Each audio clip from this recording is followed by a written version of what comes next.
Hi, and welcome to Artefact Live Storytelling. This is episode 14.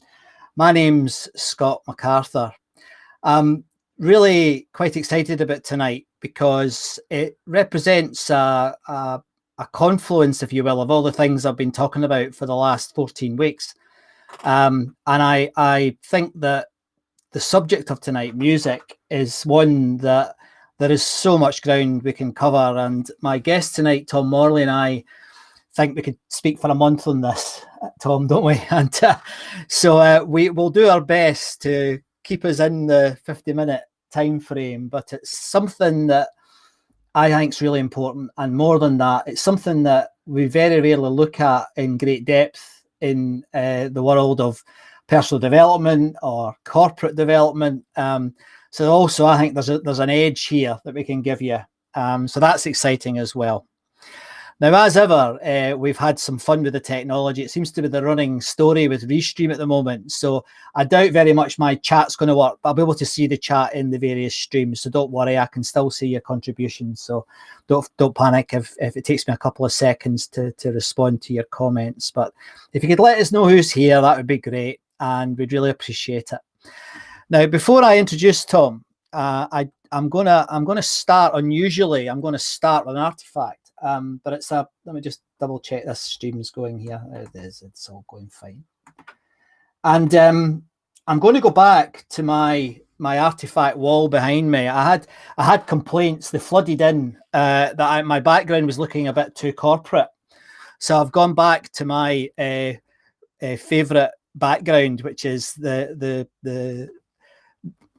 I guess it's a bookcase. I guess we built it out of an old shelving unit, and usually it was packed with books before coronavirus, but now it's got all my story things on it. So I'm going to go back to that, and I'm going to start this week with a book. Now, I don't think I've done that before. There are a few books that I think are, to me, are quite sacred. And these tend to be nearly all Carl Sagan books, as most of you will know who listen to me regularly. But this book, The Art of Possibility by Roz and Ben Zander. Now, if you've never heard of this couple, they're extraordinary. And Ben's talk on TED is one of the best ones I've ever seen, and it's absolutely inspiring. But there's a line here, just at the beginning of the book, that I think kind of helps explain some of why I'm doing this, guys. And it says this: draw a different frame around the same set of circumstances and new pathways come in to view. Now that, as those of you who have been following the show will understand, sits quite beautifully with my belief about why we need to be talking about storytelling. And that belief is that I think at the current moment, possibly, not definitely, but possibly more than ever, we really need to tell more stories. And the reason for that is because it helps us see the world through the eyes of others. And as Chris Riddell says in this piece that I've now mentioned a dozen times, that a good book or a good story can act as an empathy engine. Now, I think that in the days of hopefully post-Trump and some of the other nonsense that's going on in the world, I think that will stand us in good stead for the future. Now, last week, and I must say, I had a great time last week. I spoke to Joanne Lockwood, and that's the biggest response I've ever had to one of these shows. It was extraordinary. And Jo's frankness, willingness to show her workings, inspired people. And I've heard from people from as far away as Australia, America, and Birkenhead. And it's been terrific. And the dialogue I've had with these individuals has been extremely interesting. And for a middle-aged white guy, a pleasure and something that I was really honoured to do. But as always, I like to try and form a bridge between the episodes. And this week, as I've said, is about music. And my guest is a wonderful proponent of the art of music, if you like, and how music can be used in all sorts of different contexts. I think that in along with Xander's quotes about reframing the world and reframing how you see a particular set of circumstances, is really, really important, because it enables you to do, or to see something that it's called in the literature cognitive diversity. You can see things from different ways of framing a situation. And I think what Joe inspired me to do, and others obviously because of the feedback I've had, is to sometimes you have to step back and see things through the other people's eyes. And of course, that's all what empathy is about. So I hope you enjoy this week. Please let us know who's here. I've got an evening voice from Derek, Tom. So we know who Derek is. Derek Cheshire, nice to see you. About time you joined us, Derek. And hopefully you'll enjoy this evening. But before I introduce Tom, I'm going to ask you to look at something else, which I did about 2 months ago, and I'll show you the picture here. This was an interview that I did with a friend of mine. Now, this chap here is called Miha Provokovic, and Miha is a world-class violin player. He was the first violin with the Berlin Philharmonic, etc. He's an absolutely incredible musician. And we had an hour-long discussion, not within this environment of Artefact Live, but we just had a riffing conversation about music and about the work that him and I had done together in various organizations in the past. And when I asked him to introduce himself, and you can see it in the video, if you follow my links, you'll see the interview. It's on the YouTube channel, www.youtube.com/Scott MacArthur.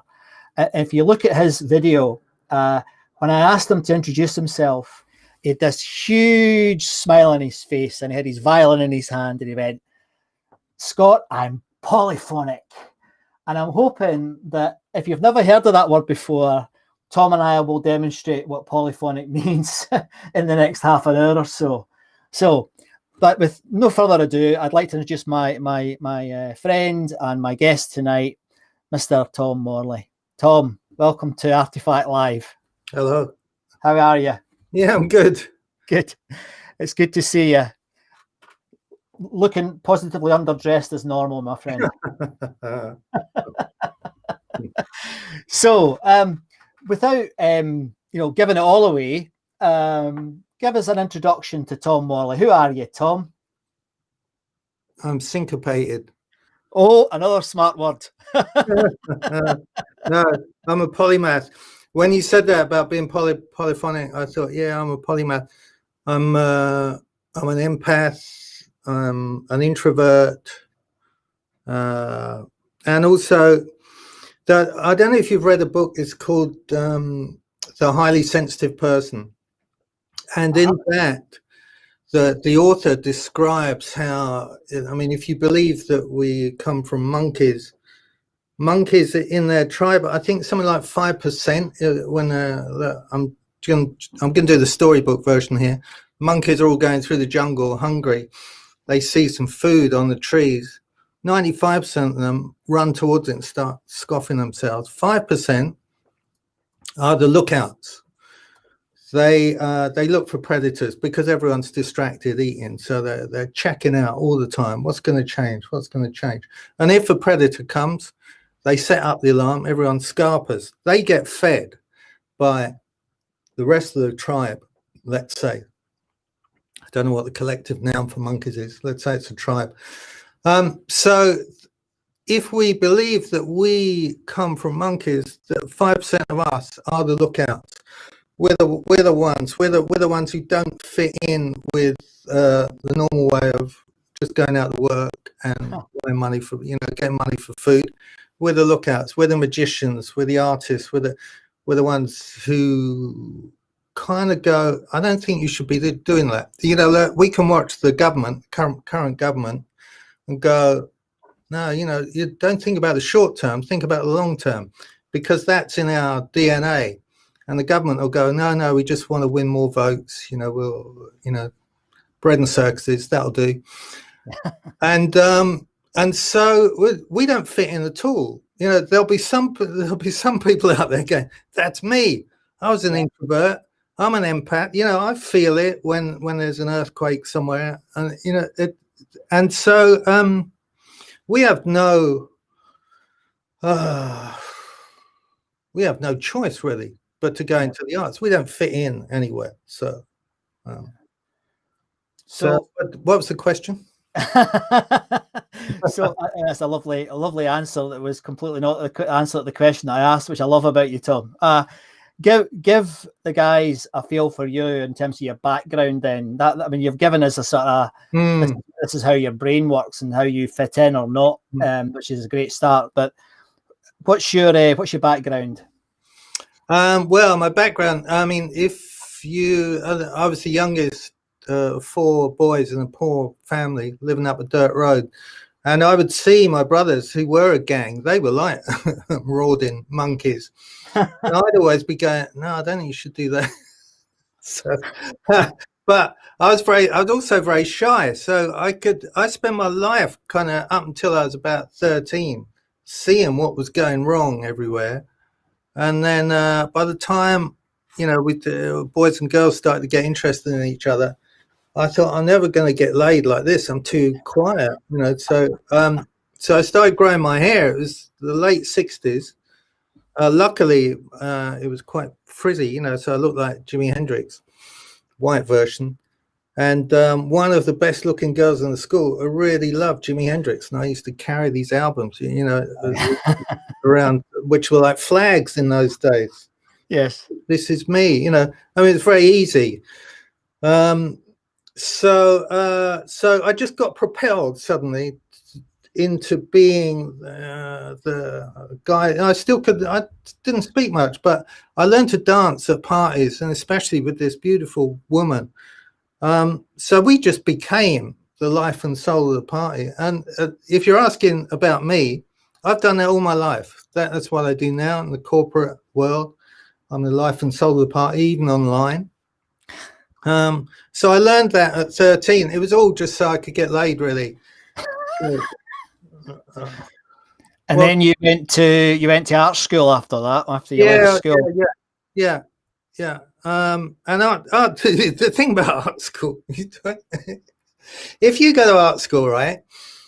And I chose one of the freest in the country because I did a foundation year in Brighton, which was I was born in Brighton, but I lived in this sleepy town outside called Saltine.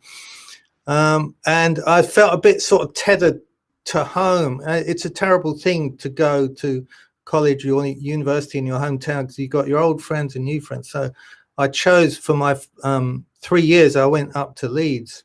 I got as far away as I could. And still be at a free course, I didn't go to Inverness, but I really loved the sound of the Leeds course because you didn't have to specialize. I mean, that's another thing I should have said in my intro, that I'm not a niche person. This whole thing about niche, I think, and there'll be some people out there going, yeah, it is bonkers. But it's a fashion right now. So we, in that art school, we thought, where do all the first years go? And the teachers said, the tutors, they said, find a space. We said, what do you mean find a space? It's just this big warehouse, right?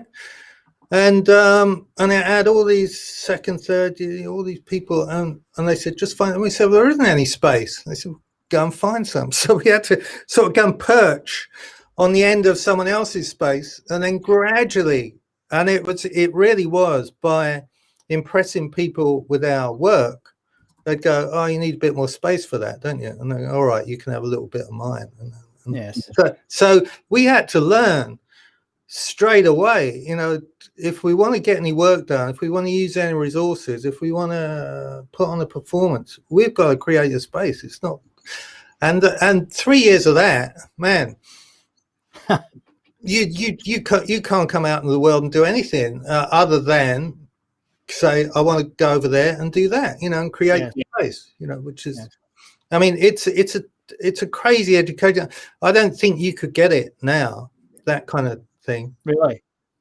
And the one thing we did have to do, we had to go and talk to someone who had the purse strings if we wanted to do something. And I had this idea. I wanted to frame some pictures of myself breaking glass, right? So I thought I would get some reinforced glass, get someone to photograph me smashing it, and then put the photograph behind the glass. So in those days, the reinforced glass with a wire through it, if you got it plugged, the bobbly stuff that you get in public toilets and stuff is quite cheap, but playing it's really expensive. So I had to go to this guy and say, I want to do a grid of 9 photographs of myself behind this reinforced glass. And he said, well, it is quite expensive. What are you going to do with it? I said, well, I'm going to smash it with a hammer. He said, yeah, that sounds all right. And he wrote me a chit, for it so I could go and buy it. So I don't think you could do that at art school now. Maybe. No, probably right. I hope you can, because now they say, well, what's the commercial benefit if you go and work for Saatchi and Saatchi? I'm not sure. Yes. I fancy doing it. And previous to that, in previous years, someone had done, I think the year before I got there, someone had done a performance sitting in a bath full of baked beans, which had been quite expensive to actually fill the bath up, just for an hour, and then they threw them all away. Yes.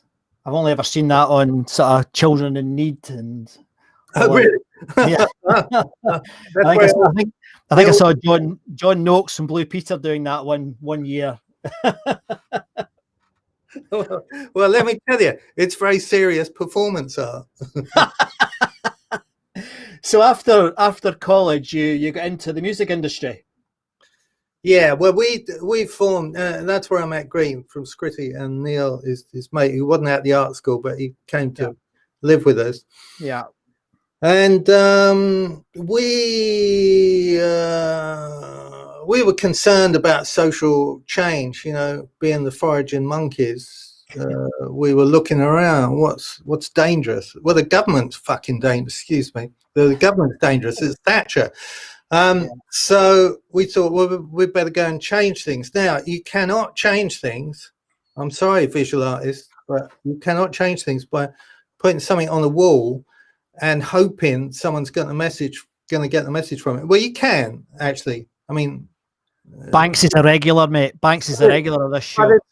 It's slow. Yeah. So, but there was people like the Clash, out there. Reggae was big, it was all kind of messages, political messages, and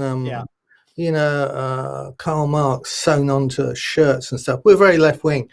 Yeah. So we said, well, look, I mean, it was a political decision. I wasn't born to be a musician. I should have been a visual artist, but I couldn't justify it anymore. I said, we've just got to go out and get the message across. And of course, the better the music is, the more people are going to listen to the message. Music's a magnet. It draws people. I mean, visual art does draw people, but they come and they're really quiet.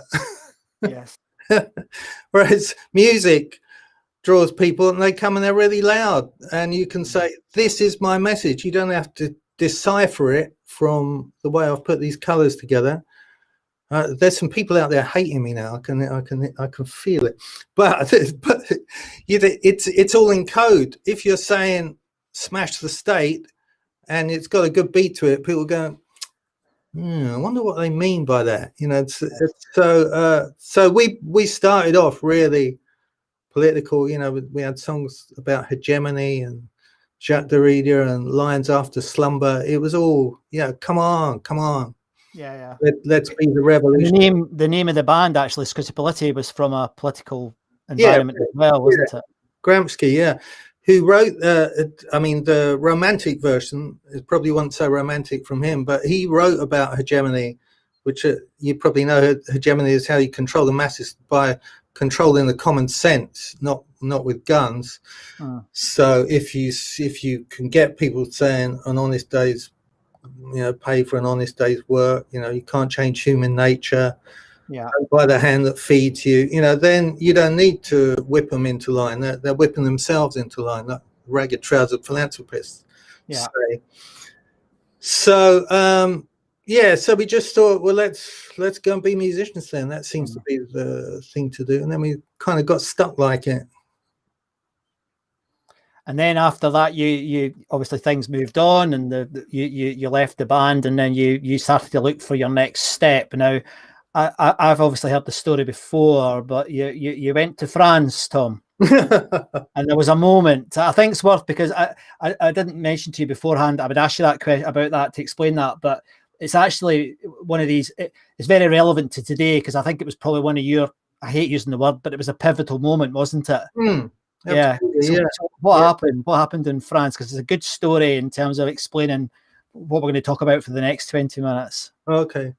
Well, there's an option that everybody has in the music business. It's a kind of luxury in a way. If you go through some sort of disaster in the city and you get depressed, you have to hide it. Whereas if you have a disaster in the music business, you can have a kaleidoscopic nervous breakdown, and everyone says, "Oh, great! You know, something good is going to come out of this. He's going to reinvent himself." Now, when you're going through it, you think that's all nonsense. I'm just depressed, like the bankers in the 30s. But so I got to the point where I couldn't listen to music anymore. It was I couldn't even get in the lift. I got quite fit because if there was music in the lift, I had to get out and take the stairs. Really? So, and I thought, I've got to get out of the city. I went to a retreat in France in the Dordogne with about 20 people. I'd never been on a workshop or anything before, but somebody had given me a book. And I thought, good, all right. There's this guy, Richard Moss. He wrote a book about, I didn't realize, but the course I'd signed up to, which was a 2-week course, was an Enlightenment intensive. Now, I was a Marxist, right? I would never have signed up for an Enlightenment. Anyway, I needed to get somewhere quiet. So I think about probably on the 6th day of being really silent, we'd been in this Native American sweat lodge, which again was weird, 6 o'clock in the morning, chanting and pouring water over hot stones. We're all naked, we're meant to be all calm, but of course we're all just covering our private parts because they said the rocks might split as we pour the water on, right? Pitch dark, there's people pouring cold water on hot rocks that might split and take your eyes out or worse. So we weren't feeling that calm, but anyway, we got out and they said, we're going to have, it was in this big chateau, the grounds of this big chateau. They said to everybody, right, go and have breakfast. And outside, where they'd been heating up the rocks on this fire, there was a drum, there was a djembe drum. And I hadn't played a drum for a long time. I'd never played one of them. But something said, well, look, there's no music business people, there's no A&R people, there's no nothing. No managers here to mess everything up. I'm so sorry. Sorry. I hope the kids are in bed. So I just thought, well, I'll have a go. And I shut my eyes and I just kind of got on this drum naked. And I thought, this is actually quite good. I'm quite good at this. So I just carried on playing for about 10 minutes. When I opened my eyes, I was surrounded by naked dancing people. Nobody had gone to breakfast. I had about 20 people just going crazy. And they said, thank God a drummer's arrived, in our midst. Yeah. So I went from kind of zero to hero without having to be enlightened. And I thought, well, there's something in this. So I came home. Yes. And I started playing at the Pineapple Dance Centre, and suddenly all these, it was like being teenage all over again. All these people became interested in me because I was activating them. And they said, I would never play with a live drummer before. I wasn't that good, I have to say, but good enough. Mm-hmm. So, and then I started doing corporate. This is the short version. Oh, yes. I went from the Pineapple, to playing at people's parties, to someone saying, will you come and do this in my business?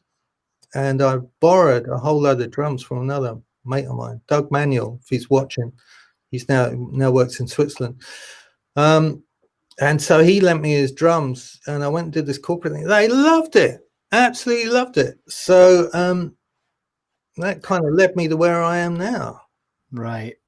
And I think that is that's a long introduction, but it's a perfect introduction because you have, if I may say, you've told your whole introduction almost as a story, Tom. You didn't give us any, apart from I went to art college, you didn't give us any, I got my O grades, then I got my A levels. You didn't do that. A lot of folk do. I've got my certificates here if you want to see. Yeah, no, it's all right. But so I'd like to sort of hone it back and ask, this could be quite a difficult question.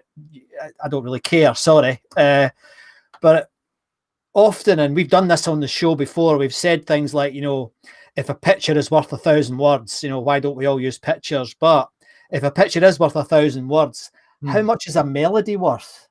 How much is music worth in terms of trying to, change people's perceptions or explain what you are, who you want to be, what your organization is? What do you think of that as an idea, as a notion? Well, all art, music, visual art, performance, it all used to be in the service of ritual. It wasn't separated in the way we have it separated now. So, so if say I know some African rhythms, but they'll refer to them as songs. They'll say, let's play that song. And when they say, let's play the song, they mean sing the song, play the rhythm, do the dance. And maybe there's even a meal attached to it. Yeah. So we've done the most ignorant thing you could do in the West. In order to sell everything, we've divided it all up. So we've taken all the kind of ritual aspects out of it and commodified it. So you say, what's the power of an individual melody or individual lyrics? Yeah, I think that's looking at it in the commodified way, because, like I said at the beginning, music's a magnet. So music would, I played on the streets recently with the Extinction Rebellion. Now we're playing, and people are being drawn. They're dancing. They're blocking the roads. Whatever. You don't have to sing over the top. Right. Save the world. Save the world. People are already getting the message. Yes. Yes.